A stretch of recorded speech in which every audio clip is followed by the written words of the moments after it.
Good morning student. DG के online portal पर आप लोग का स्वागत है। आज हम लोग क्लास में शुरू करेंगे ट्रांसफार्मर फर्स्ट, जो कि इलेक्ट्रिकल मशीन है।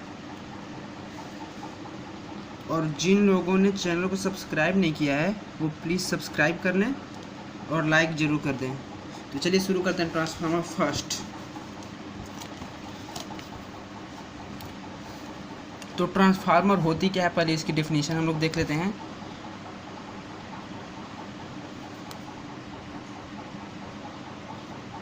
Okay, Transformer is a static device which consists of two or more static circuits interlinked by a common magnetic circuit for the purpose of transfer electric energy without change its frequency। तो transformer एक static device है जो दो या दो से अधिक circuits को लिए रहता है अपने अंदर, मतलब कॉमन मैग्नेटिक सर्किट अपने ट्रांसफार्मर में मैग्नेटिक सर्किट में जो होता है वो स्टैटिक्स होता है, मतलब रुकी होती है। और किस पर्पज़ से लगाया जाता है magnetic circuit, common magnetic circuit इस पर्पज़ से लगाया जाता है कि वो ट्रांसफ़र ऑफ इलेक्ट्रिक एनर्जी हो जाए। ओके, और विदाउट चेंज इट फ्रीक्वेंसी, बिना किसी फ्रीक्वेंसी के चेंज किए हुए बिना। तो देखिए ट्रांसफार्मर की फिगर है।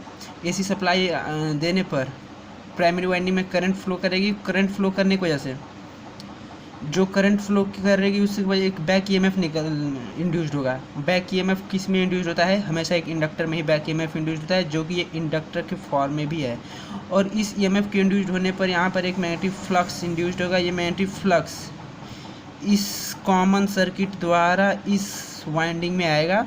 इस वाइंडिंग में आने पर इसमें भी एक करंट इंड्यूस्ड होगा। इस करंट की वजह से यहाँ पर एक म्यूचुअल ईएमएफ इंड्यूस्ड होने वाला है। यहाँ पे म्यूचुअल ईएमएफ इंड्यूस्ड होगा और इस ईएमएफ के वजह इंड्यूस्ड होने पर हम लोग यहाँ पे लोड हम लोग अपना ले सकते हैं। ठीक है, अब देखिए यहाँ पर कौन कौन सा फैक्टर है। N1 T1, N1 या T1 वो प्राइमरी वाइंडिंग बोलेंगे, N2 या T2 सेकेंडरी वाइंडिंग बोलेंगे। E1 को सेल्फ इंड्यूस्ड ईएमएफ भी बोला जाता है एंड E2 को म्यूचुअल इंड्यूस्ड ईएमएफ। E2 ये वाला है। इसके वजह से जो ईएमएफ इंड्यूस्ड होगा इस वाइंडिंग की वजह से उसे कहते हैं हम लोग क्या, म्यूचुअल इंड्यूस्ड ईएमएफ। अब देखिए कंडीशन क्या होता है आइडियल ट्रांसफार्मर का। आइडियल ट्रांसफार्मर कंडीशन ये है कि there is no losses either in the electric circuit or in the magnetic circuit. Ideal transformer का यही एक कंडीशन है कि उसके पास नहीं किसी इलेक्ट्रिक सर्किट में लॉस होना चाहिए और ना ही मैग्नेटिक सर्किट में। इलेक्ट्रिक सर्किट और मैग्नेटिक सर्किट इस कोर को बोला गया है। अब आगे पढ़ेंगे इस कोर में कौन कौन सा लॉस होता है, लेकिन इस कोर को मैग्नेटिक सर्किट बोला गया है और इस वाइंडिंग को हम लोग क्या बोले हैं, इलेक्ट्रिक सर्किट। तो इसी में बोला है ना इस मैग्नेटिक सर्किट में लॉस होना चाहिए और ना ही वाइंडिंग में कोई लॉस होना चाहिए। तो अगर यहाँ पर लॉस नहीं होगी तो उसे आइडियल बोलेंगे। और ये वाला और the whole of the magnetic flux phi is confined to magnetic circuit so that there is no leakage. जो whole of the magnetic flux, सारा मैग्नेटिक फ्लक्स कन्फाइंड होना चाहिए। कन्फाइंड मतलब इसके अंदर आना चाहिए, इसके अंदर शामिल होना चाहिए मैग्नेटिक सर्किट के अंदर, ताकि इससे कोई भी लीकेज फ्लक्स ना हो पाए। चलिए आगे पढ़ते हैं। देख रहे होंगे आप लोग थर्ड ऑप्शन क्या है कि the permeability of the core is infinite. जो कोर की परमेबिलिटी होती है वो इन्फिनाइट होनी चाहिए आइडियल ट्रांसफार्मर के लिए। अब देखिए प्राइमरी वाइंडिंग किसे कहते हैं? Coils which receives energy from the source of AC supply. समझ में आया? Coil which receives energy from the source of AC supply called primary winding. Secondary winding, coil which connected to the load is called secondary winding. Okay, अब देखिए EMF equation in transformer. तो जो flux होता है φm sin omega t, ये किसकी वजह से इंड्यूस्ड होगा? करंट की वजह से। और करंट साइनोसाइडल वेव में ही होता है जो हम लोग सप्लाई किए होंगे। ठीक, ये φm sin ओमेगा t होगा। इससे हम लोग इक्वेशन फाइंड कर रहे हैं ट्रांसफार्मर में आखिर ईएमएफ कितना इंड्यूस्ड होता है। तो देखिएगा ध्यान से, ये जो ईएमएफ है वो है सेल्फ इंड्यूस्ड ईएमएफ, जो कि कितना है -t/dt। ठीक है, अब देखिए ये इसके बराबर होगा। हम लोग फाई को यहाँ पे वैल्यू रखेंगे φm sin ओमेगा t। ठीक, माइनस माइनस क्या दिखा रहा है, माइनस इंडिकेट्स लेंस लॉ, ठीक है। चलिए आगे देखते हैं। अब यहाँ पे वैल्यू पुट करने के बाद फाई एम कॉन्स्टेंट है, इसको बाहर निकालेंगे और साइन ओमेगा टी को डिफ्रेंशिएट करेंगे, तो साइन ओमेगा टी का डिफ्रेंशिएशन कॉस ओमेगा टी होता है। तो कॉस ओमेगा टी होने के बाद कॉस ओमेगा टी, सॉरी यहाँ पे ओमेगा भी होगा, ओके। अब इस माइनस को इसमें हम दे देते हैं, T phi M omega cos, इस माइनस को इसमें दे दिए, ये माइनस था यहाँ पर थीटा में चला गया। अब देखिए इसको हम लोग क्या लिख सकते हैं, कॉस माइनस ओमेगा टी को हम लोग लिख सकते हैं, माइनस बाहर निकालने पर sine pi by 2 minus omega T, क्योंकि साइन 90 माइनस थीटा ही क्या होता है, कॉस थीटा, ओके। अब देखिए ये जो EMF की वैल्यू है वो T phi M omega sine, ये माइनस की मल्टीप्लाई अंदर थीटा में करेंगे तो थीटा ये वाला माइनस प्लस हो जाएगा और ये वाला प्लस माइनस हो जाएगा, ठीक है। अब देखिए वी में रिटेन, इसलिए हम लोग क्या लिख सकते हैं, EMF इक्वल टू लिख सकते हैं EM sign omega T minus pi by 2, ठीक है। चलिए अब देखिए ये है पीक वैल्यू, और हम लोग पढ़ चुके हैं अभी ई रूट मीन स्क्वायर का जो EMF का वैल्यू होता है वो ई मैक्सिमम बाई रूट 2 का वैल्यू होता है। तो EM की वैल्यू क्या आई थी, T phi M omega upon root 2, इसको डिवाइड करने पर इसकी वैल्यू आएगी 4.44, ठीक है, 4.44। तो 4.44 आने के बाद यहाँ पे क्या लिखेंगे हम लोग, phi M phi T, phi M F T, और T2 अपान रूट 2 की वैल्यू क्या है इतना का, 4.44, ठीक है। चलिए ये जो EMF इंड्यूस्ड होगा प्राइमरी में उसे हम लोग कहेंगे सेल्फ इंड्यूस्ड EMF, जिसकी वैल्यू यही होती है 4.44 phi M F T1, and E2 की वैल्यू भी वही होती है same for an ideal transformer. इसका मतलब E बाई एफ इधर लेने पर 4.44 फाई एफ टी की वैल्यू हमेशा कांस्टेंट होगी। देख लीजिए 4.44 is a constant, phi M is also constant and T is a constant. T what's T, T क्या है, टी हम लोग का है वाइंडिंग टर्न है। अब देखिए voltage turn ratio, voltage turn ratio देखिए तो E1 upon E2 equal to T1 upon T2। Voltage ratio और ट्रांसफॉर्मेशन रेशियो, वोल्टेज रेशियो या ट्रांसफॉर्मेशन भी हम लोग बोल सकते हैं। तो A equal to E1 upon E2, इसको हम लोग बोलते हैं ट्रांसफार्मर रेशियो या voltage ratio. And turn ratio, turn के T1 अपॉन T2, T1 है प्राइमरी टर्न एंड T2 है secondary turns. For an ideal transformers, ideal transformer के लिए कंडीशन होना चाहिए कि जो A की वैल्यू है T1 अपन T2 वो E1 upon T2 equal to V1 upon V2। ये मेन है कि यहाँ पर जो वोल्टेज का डिफरेंस होता है सप्लाई वोल्टेज और इंड्यूस्ड वोल्टेज में, उसमें बराबर होते हैं आपस में for an ideal transformer. Step up transformer का देखते हैं। स्टेप अप ट्रांसफार्मर की डिफिनेशन यही है कि जो प्राइमरी में जिसका प्राइमरी वोल्टेज कम हो, किसके पेक्षा, सेकेंडरी के पेक्षा। पढ़ लीजिए एक बार definitions. A transformer in which the output voltage is greater than its input voltage, a transformer in which the output voltage is greater than its input voltage. ठीक, वही ना बोले हैं कि इनपुट में वोल्टेज उसका कम होगा और आउटपुट में वोल्टेज ज़्यादा होगा, स्टेप अप ट्रांसफार्मर कहते हैं। अब देखिए step down transformer, transformer in which output voltage is less than its input voltage. Transformer होता है जो वो होता है कि जो इनपुट वोल्टेज है वो ज़्यादा हो, किसके अपेक्षा, आउटपुट वोल्टेज की अपेक्षा। अब देखिए 1-to-1 ट्रांसफार्मर किसे कहते हैं। 1-to-1 ट्रांसफार्मर उसे कहते हैं कि जितना वोल्टेज हम लोग दिए उतना ही वोल्टेज आउटपुट मिलेगा हम लोग को। पढ़ लीजिएगा डेफिनेशंस। अ ट्रांसफार्मर में receive energy at 1 voltage and deliver it at same voltage. ठीक, जितना हम लोग वोल्टेज देंगे उतना ही वोल्टेज वो बाहर निकलेगा, उसे 1-1 ट्रांसफार्मर कहते हैं। अब नेक्स्ट है construction of single phase transformer. 2 type of transformers, core type and shell type transformer. ठीक, कोर टाइप में ये होता है कि सिंगल एक योक लगा रहता है चारों साइड से और इसके साइड से वाइंडिंग की जाती है, तो इसे हम लोग कहते हैं कोर टाइप ट्रांसफार्मर। अब एक होता है दूसरा वाला जो होता है वो shell type transformer. Shell type transformer में 2 कोर मिलकर बने होते हैं, जैसे कि एक कोर ये रहेगा और एक कोर ये इधर।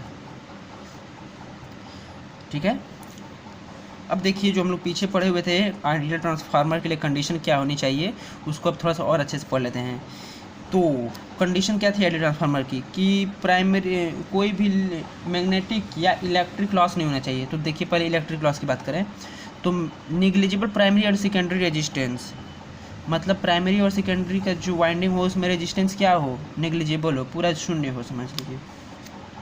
अब दूसरा देखिए the core has infinite permeability, और मैग्नेटिक की बात की जाए तो कोर के पास इन्फिनाइट परमेबिलिटी होना चाहिए। So the negligible MMF required to stabilise the flux in the core, इसीलिए जो एमएमएफ ज़रूरी होगा कोर में फ्लक्स को स्टेबलाइज करने के लिए वो भी जीरो होगा। मतलब जहाँ पे एमएमएफ आ गया तो समझ लीजिए किसी के वजह से एमएमएफ इंड्यूस्ड होगा, तो एमएमएफ इंड्यूस्ड होने के बाद ही फ्लक्स को सेटअप किया जाता है। ठीक, तो इसको एमएमएफ लगाया ही नहीं जाता, निग्लिजिबल अपने आप फ्लक्स सेटअप हो जाता है। इसको हम लोग ये कब होगा, जब परमेबिलिटी हाई होगा, मतलब इन्फिनाइट होगा। ठीक है, देखिए थर्ड है the leakage flux and leakage inductance. The leakage flux and leakage inductance are zero. The entire flux is confined to the core and link both windings. जो लीकेज फ्लक्स होता है और जो लीकेज इंडक्टेंस होता है वो zero होना चाहिए। क्यों होना चाहिए, द एंटायर फ्लक्स, और सारा फ्लक्स कन्फाइंड होना चाहिए कोर के अंदर ही। जैसे कि प्राइमरी से फ्लक्स निकले और सेकेंडरी में आ जाए, उससे हम लोग कहेंगे क्या, आइडियल ट्रांसफार्मर। चलिए नेक्स्ट देखते हैं। These are no losses, there is no losses due to resistance, hysteresis and eddy current। हाँ, एक और है कि इसमें भी कोई भी लॉस नहीं होनी चाहिए, जैसे कि hysteresis loss and eddy current loss. तो ये दोनों लॉस भी किस में होता है, कोर के अंदर ही होता है। अच्छा ये देखिए एफिशिएंसी किसे कहते हैं, output power upon input power. ठीक, तो इसका एफिशिएंसी 100% होगा। क्यों होगा, क्योंकि कोई लॉस नहीं होगी वहाँ पर, चूँकि ये फ्रिक्शन लॉस भी जीरो होगा क्योंकि ये स्टैटिक डिवाइस है। और दूसरा रेजिस्टेंस यहाँ पर नेग्लिजिबल माना जाता है, पर कोई फ्लक्स इनर का आउटर में नहीं निकलेगा। ठीक है, और ये जो लास्ट था वो हिस्टेरिसिस और एडी करंट लॉस जीरो होगा, वो भी नहीं होगा। तो इसीलिए उसका एफिशिएंसी जो होगा वो होगा 100%। ठीक है, समझ में आ रहा है।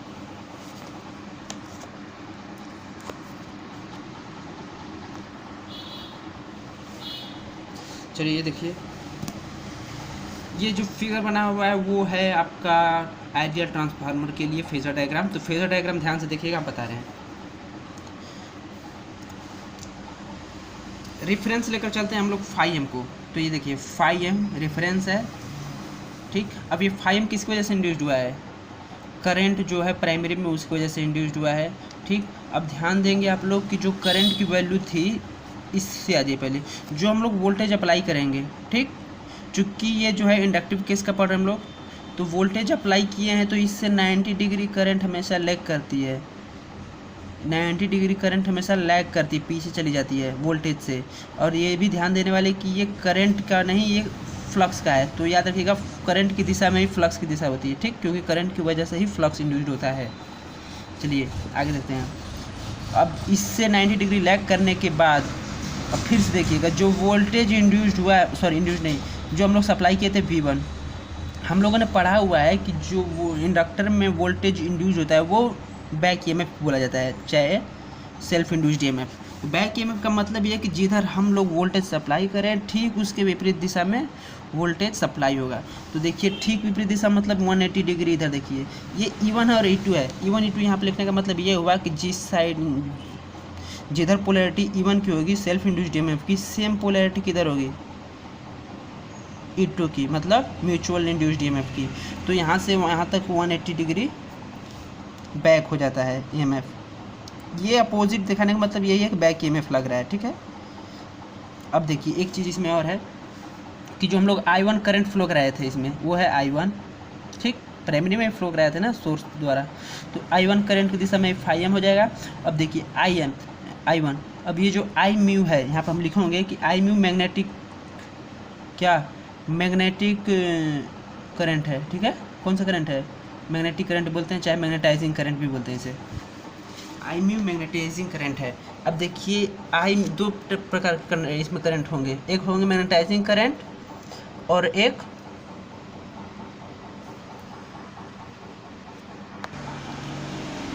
और जो आई डब्ल्यू होता है, जो अभी बाद में पढ़ेंगे हम लोग, वो होगा वाटफुल करंट। इस आई म्यू को मैग्नेटाइजिंग करंट बोलते हैं, चाहे वाटलेस करंट भी बोलते हैं। और ये जो होगा I1 के डायरेक्शन में ही होगा। ठीक है, चलिए अब क्यों होगा थोड़ा सा आगे पढ़ लेंगे हम लोग अच्छे से। अब देखिए ट्रांसफार्मर रेशियो की वो क्या आती है, ए दिख रहा है आप लोग को, ए जो है वो है ट्रांसफॉर्मेशन रेशियो और टर्न रेशियो।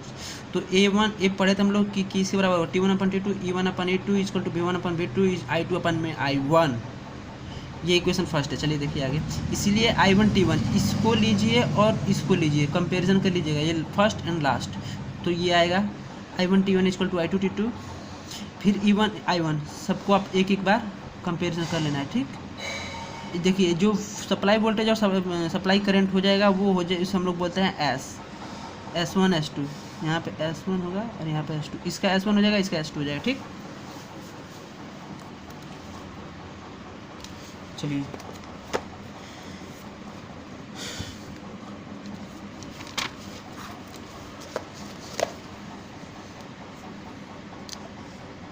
और ट्रांसफार्मर ऑन नो लोड।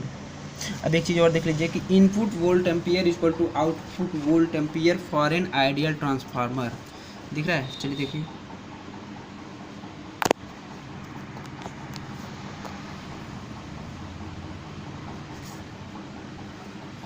ये जो है input volt ampere is equal to output volt ampere V1 I1/1000 equal to V2 I2/1000। समझ में आ रहा है? मतलब product of voltage, primary voltage and primary current is equal to secondary voltage and secondary current, ये दोनों आपस में बराबर होंगे, इसीलिए वो 1000 को डिवाइड करेंगे इसमें। फॉर एन आइडियल कंडीशन है, सिर्फ आइडियल ट्रांसफार्मर के लिए ही है। अब इसमें 1000 का डिवाइड करने के बाद दोनों साइड, तो इसको हम लोग क्या लिख सकते हैं, KVA लिख सकते हैं, 1000 हटाने को। समझ गए होंगे, इंजीनियरिंग के स्टूडेंट है, क्यों लिखा जा रहा है पता चल गया होगा। तो जो किलो वोल्ट एम्पियर होगा प्राइमरी की वजह से वो इज इक्वल होगा किसी बराबर किलो वोल्ट एम्पियर सेकेंडरी के, वो सिर्फ आइडियल केस में ही है। Transformer on no load, next topic है ट्रांसफार्मर ऑन नो लोड। एक सेकेंड बस, transformer on no load, a transformer is said to be no load when the secondary circuit is open.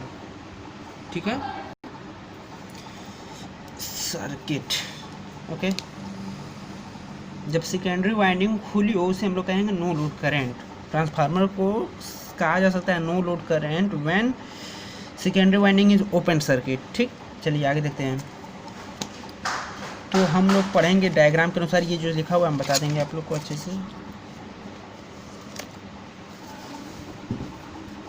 ये phasor diagram of transformer no load,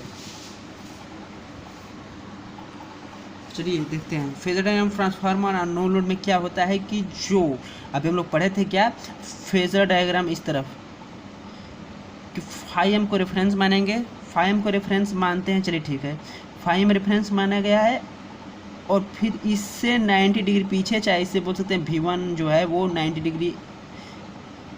degree पीछे ये current की value होती है, और इसी करंट की वजह से ये φm इंड्यूस होता है। तो देखिए ये V1 ऊपर हो जाएगा और ये φm नीचे 90 डिग्री नीचे हो गया। ठीक, अब ये 90 डिग्री नीचे होने की वजह से जो EMF इंड्यूस्ड होगा बैक EMF, वो ठीक इसके V1 के उल्टी दिशा में होंगे। ठीक, E1 E2 हो गया, तो हम लोग पढ़ चुके थे। अब आगे देखिए, अब क्या होगा, जो मैग्नेटाइजिंग करंट होगा आई म्यू को हम लोग बोलते हैं magnetising current, and I W को बोलते हैं क्या, वाटफुल करंट। ठीक, आई म्यू हम लोग इसलिए लिए हैं कि ये वो करंट है, आई म्यू वो करंट है जो कि कोर में फ्लक्स सेटअप कराने के लिए ज़रूरत होती है। ठीक, चूँकि सेकेंडरी वाइंडिंग ओपन है, याद रखिएगा। तो ये आई म्यू वो करंट है जो कोर, ट्रांसफार्मर के कोर में फ्लक्स को सेटअप करती है, इतनी करंट जरूरी होती है। और ये आई म्यू लगभग 3 से 5% होता है ट्रांसफार्मर के रेटेड वोल्टेज से। ठीक, 3 से 4%। अब देखिए आई म्यू, हाँ इसमें एक चीज़ और याद रखना है कि जो ये आई म्यू होगा इसी की डायरेक्शन में ही होगा, किसकी डायरेक्शन में, φm की डायरेक्शन में होगा। ठीक, और ये जो आई डब्ल्यू है वाटफुल करंट, ये वाटफुल करंट होगा V1 के डायरेक्शन में, क्योंकि ये V1 की वजह से बन रहा है। क्या होगा ये आई डब्ल्यू, मतलब ये वो करंट है जो प्राइमरी में ही हर एक प्रकार के लॉस को सहता है, हर एक प्रकार मतलब कॉपर लॉस, मैक्सिमम क्या है इसमें कॉपर लॉस को ही ये मेकअप करेगा, ठीक है। और कॉपर लॉस और कोर लॉस की वजह से जो कंपोनेंट निकलेगा हम लोग बोलते हैं आई नॉड, उसी को हम लोग कहते हैं क्या, नो लोड करंट। इसको हम लोग कंपोनेंट इसका एंगल देखेंगे तो क्या होगा ये फाई नॉड। फाई नॉड को हम लोग क्या बोलते हैं, फेजर एंगल, ठीक। अब चलिए देखते हैं क्या क्या था इसमें। Phi M sine omega T जो था वो है ये वाली का इक्वेशंस, और इसकी वजह से जो ईएमएफ इंड्यूस्ड होगा वो ये होगा E1। ये प्राइमरी में इंड्यूस्ड हो रहा है और ये सेकेंडरी में इंड्यूस्ड हो रहा है, याद रखिएगा। ये सेल्फ इंड्यूस्ड ईएमएफ है और ये म्यूचुअल इंड्यूस्ड ईएमएफ। अब आगे देखिए आई नॉट, यहाँ से हम लोग लिख सकते हैं, दिख रहा है हाँ, आई नॉट के दो कंपोनेंट आई डब्ल्यू और आई म्यू। आई म्यू को आई डब्ल्यू पर देते हैं, आई डब्ल्यू को देखोगे तो इसको आई नॉट कॉस फाई 2 लिख सकते हैं, ठीक, जो कि यहाँ पे लिखा गया है। और फिर आई म्यू को क्या लिख सकते हैं, I naught sine phi naught, ठीक, जो कि यहाँ पे लिखा हुआ है, ठीक है। अब देखिए आई नॉट को वैल्यू क्या लिख सकते हैं, पढ़े हम लोग, रिजल्टेंट निकालने के लिए क्या लिखते हैं, I naught square, sorry I डब्ल्यू square plus I mu square. अब ये हो गया, अब एंगल निकालने के लिए कॉस फाई, आई डब्ल्यू अपन में आई नॉट, देखिए यहाँ से कॉस फाई, ये हो गया कॉस फाई नॉट, और कॉस ये 90 डिग्री, और कॉस फाई नॉट की वैल्यू क्या होगी, बेस अपॉन हाइपोटेनस। बेस क्या है I W and this I not, जो कि यहाँ पे लिखा गया है I W upon I not, दिख रहा है। चलिए आगे बढ़ते हैं। अब जो कोर लॉस होती है, कोर लॉस समझ रहे हो, कोर लॉस मतलब इसमें जो मैं कोर के अंदर लॉस होती है, ठीक, वो होती है V1 I naught cos phi naught, ठीक। और आई नॉट को हम लोग क्या लिख सकते थे, वो लिख सकते V1 आई डब्ल्यू, फिर ये वाट में आएगा, यहाँ पे लिखना भूल गए हैं WT, ठीक।